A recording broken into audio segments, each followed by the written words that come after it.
बिस्मिल्लाहिर्रहमानिर्रहीम। अस्सलाम वालेकुम नाज़रीन, मेरा नाम सरवत वलीम है। खुदा करे आप लोग जहाँ भी हो बखैर व आफियत रहें। इस वक्त आप लोग मेरा यूट्यूब और फेसबुक चैनल देख रहे हैं। इमरान खान साहब जो अब तक अकेले नजर आ रहे थे, बावजूद इसके कि उनकी पूरी एक लीगल टीम है और पाकिस्तान के सबसे ज़्यादा जो वकला हैं वो इमरान खान साहब के साथ हैं और इमरान खान साहब को सहारा देने की कोशिश कर रहे हैं। उसके बावजूद भी इमरान खान साहब के हवाले से बेशबहा तहफ़्फ़ुज़ात हैं जो कि उठ रहे हैं। इस वक्त इमरान खान का जो असल वारिस है वो मंजर आम पर आ गया है और यकीनी तौर पे पीटीआई को और इमरान खान साहब को एक बड़ा ज़बरदस्त एक संभाला मिलने वाला है। इसकी तफसील आप लोगों के साथ शेयर करेंगे। और राना सनाउल्लाह ने जो धमकी दी थी या जो गुफ्तगू की थी कि इमरान खान का वजूद ही सबसे बड़ा मसला है, तो इससे जो तासुर गया वो बड़ा ही खौफनाक था, ख़तरनाक था। इमरान खान साहब की हमशीरा अलीमा खान ने एक बहुत बड़ा ऐलान किया है इस पूरे मामले को लेके। इसकी भी तफसील आप लोगों के सामने मैं रखूँगी। और इसके अलावा एक और बड़ा अहम मामला वो ये है कि तहरीक-ए-इंसाफ के कोर कमेटी का इजलास हुआ और इस इजलास में मुस्तकबिल के बारे में गुफ्तगू होना थी, मगर ये इजलास एक अखाड़े में तब्दील हो गया। मेंबरान के दरमियान हाथापाई की भी नौबत आन पहुंची। ये जो खबरें हैं, ये जो मामला है कोर कमेटी का, इसकी तफसील भी आपके साथ शेयर करते हैं। और गुजारिश आपसे यही है कि चैनल को लाजमी तौर पे सब्सक्राइब कीजिए।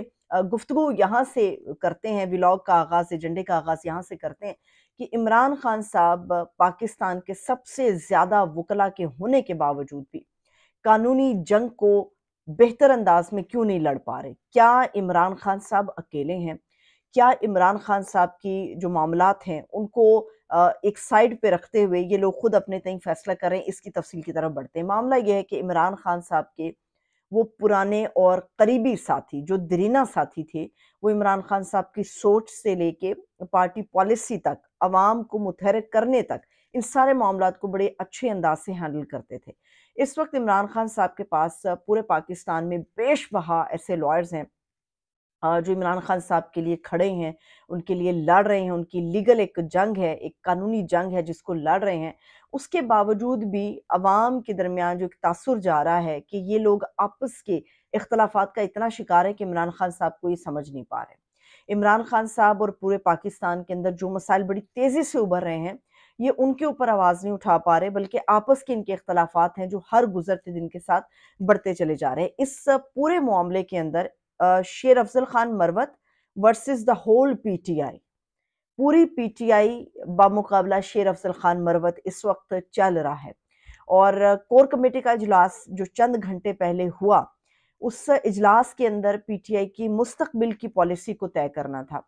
इस पॉलिसी को तय करना था, एक प्लान को तरतीब देना था कि इमरान खान साहब को रिहा कराने के लिए, मैंडेट चोरी को वापस कराने के लिए अवाम को कैसे मुतहर्रिक करना है और किस तरह से इस चीज़ को दबाव में लाकर जल्द अज जल्द मुमकिन बनाना है। अब ये मामला कोर कमेटी के अंदर डिस्कस होना था। अब कोर कमेटी के अंदर ये मामला डिस्कस होते होते उन गलतियों की तरफ चला गया जहाँ से पाकिस्तान तहरीक-ए-इंसाफ का नुकसान सबसे ज़्यादा होना शुरू हुआ। वो मामला था कि जब बल्लेबाज के साथ इत्तेहाद की खबर आई और शाम को पता चला कि जी बल्लेबाज की जो पार्टी वाले चेयरमैन हैं वो अपने बयान से ही मुकर गए। ये वो बल्लेबाज की पूरी कहानी थी। इसके ऊपर शेर अफजल खान मरवत ने कोर कमेटी के इजलास के अंदर ये सवाल उठाया कि बताया जाए कि बल्लेबाज कहाँ से आया। असल में जो नुकसान पीटीआई को हुआ वो बल्लेबाज वाली पॉलिसी और उसके बाद आगे बढ़ने से हुआ। तो इसके ऊपर नियाजुल्लाह नियाज़ी साहब जो चीफ इलेक्शन कमिश्नर भी रहे हैं पाकिस्तान तहरीक इंसाफ के इंट्रा पार्टी इंतखाबात के दौरान, तो उन्होंने कहा कि जिस आदमी ने बल्लेबाज की तरफ ले जाया था उसकी पार्टी के लिए बड़ी कुर्बानियां हैं। तो मामला ये हुआ कि वहाँ पर तल्ख कलामी बहुत ज़्यादा बढ़ गई।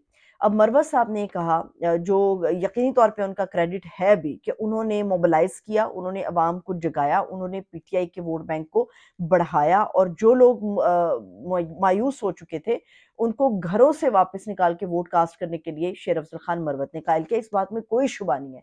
इमरान खान साहब के बाद जो एक करिस्मेटिक पर्सनालिटी पीटीआई के अंदर इन सख्त हालात के अंदर नमूदार हुई वो शेर अफजल खान मरवत की थी। इसके ऊपर पूरी पार्टी एक तरफ हो गई इजलास के अंदर और मरवत साहब अकेले गए। तो इस मामले को लेकर नियाजुल्लाह नियाज़ी साहब और शेर अफजल मरवत के दरमियान बहुत ही शदीद तल्ख कलामी हुई और तल्ख जुमले भी कहे اور ایون دو کہ نوبت یہاں تک آئی کہ ایک دوسرے کے گریبان پکڑے جا سکتے، تو اس کے اوپر جب بیچ بچاؤ کرایا گیا تو مروت صاحب کا غصہ ہم سب جانتے ہیں، تو ایک دوسرے کے درمیان جو تلخ جملے انہوں نے ایک دوسرے کو کہے، اس کے بعد مروت صاحب نے کہا میں دیکھ لوں گا تمہیں، تو انہوں نے کہا ہاں میں دیکھ لوں، انہوں نے کہا آ جاؤ پھر میں تمہیں باہر دیکھ لیتا ہوں، اس کے اوپر انہوں نے کہا ٹھیک ہے میں آ جاتا ہوں باہر دیکھ لیتا ہوں تم کیا کرتے ہو، تو اس کے اوپر اختلاف جو کور کمیٹی کے اندر تھا، معاملہ یہ تھا کہ کور کمیٹی کے اندر جو بات ہوئی وہ کور کمیٹی کے اندر رہنی چاہیے تھی، مگر یہ پبلک ہو گئی، اور کوئی تو اندر ہے جو ان معاملات کو پبلک کر رہا ہے، ویسے اس میں تو مروت صاحب کا اپنا بھی بڑا کریڈٹ ہے کہ وہ ایسی باتیں خود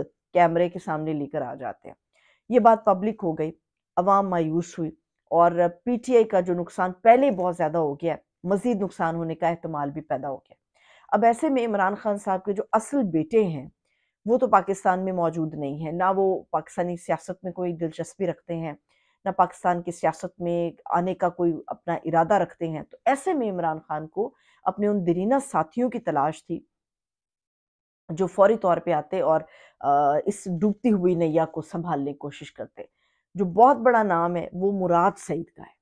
عمران خان صاحب کے یہ واضح الفاظ رہے ہیں مراد سعید کے لیے کہ مراد سعید تم اپنی خاص حفاظت کرو، اور عمران خان کے پارٹی کے لیے جو ایک اثاثہ ہے وہ مراد سعید ہیں، وہ حماد اظہر ہے، بے شمار خدمات ہے بہت سارے اور دیگر لوگوں کی، پرانے لوگوں کی، مگر عمران خان کو اب وکلا تو چاہیے ہیں مگر اپنے پرانے پولیٹیکل جو ان کے دوست ہیں، سیاسی محاذ پہ ان کے ساتھ قدم قدم پر ہے، اب ان کی بھی ضرورت ہے۔ مراد سعید اس وقت جو ہیں وہ اب کھل کر کھیلنے کے لیے باہر آ گئے ہیں، اور اس وقت پی ٹی آئی کو سب سے زیادہ ضرورت ہی مراد سعید اور حماد اظہر کی ہے۔ عمران خان نے بڑا بہترین فیصلہ لیا کہ حماد اظہر کا استعفیٰ قبول نہیں کیا، وہ روپوش ہیں مگر حماد اظہر کو انہوں نے پارٹی کے ساتھ رکھا۔ مراد سعید کے سینٹ کے کاغذات منظور ہو گئے ہیں، وہ الیکشن لڑ سکتے ہیں۔ اب مراد سعید جو ہیں وہ بہت جلد اپیئر ہوں گے، اور تحریک تو پہلے سے شروع ہو چکی ہوئی ہے، جگہ جگہ تحریکیں خاص طور پہ مالاکنڈ اور سوات میں شروع ہو چکی ہوئی ہیں،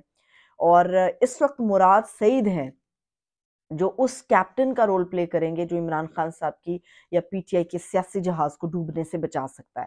تو ویل ڈن، بڑا زبردست موو ہے اور بہترین ٹائمنگ ہے، اور مراد سعید کی اس وقت پی ٹی آئی کو بڑی اشد ضرورت تھی، اور پوری پبلک جو اس وقت عمران خان صاحب کے ساتھ کھڑی ہے ان کو مراد سعید کی ضرورت تھی۔ اب معاملہ یہ ہے کہ مروت صاحب کا کیا ہوگا، دیگر لوگوں کا کیا ہوگا، جب تک کوئی مناسب بیان نہیں آ جاتا تب تک یہ پھڈے، یہ لڑائی مار کٹائی آپس میں اسی طرح سے جاری رہے گی۔ عمران خان صاحب کے اوپر قدغن ہے کہ وہ اپنے پولیٹیکل کیسز کے حوالے سے گفتگو کر لیتے ہیں مگر جو وہ سیاسی مشورے ہیں وہ نہیں دے سکتے، اور عمران خان صاحب جو گفتگو کرتے ہیں، ایک دو دفعہ ان کی ہمشیرہ نے بھی بیان کیا کہ وہ گفتگو جو باہر آتی ہے تو وہ ایز اٹ از اس طرح سے نہیں آتی، چیزیں کچھ نہ کچھ دائیں بائیں ہو چکی ہوتی ہیں۔ اس وقت عمران خان صاحب کو پارٹی کے ان معاملات کے اوپر جو اپنا بیان یا رائے دینی ہے وہ اپنے پولیٹیکل ساتھیوں کو دیں، اور جب پولیٹیکل ساتھی ان سے ملاقات کے لیے جائیں تو ان کے ذریعے سے اپنی جو رائے ہے وہ اختلافات کے حوالے سے بیان کریں۔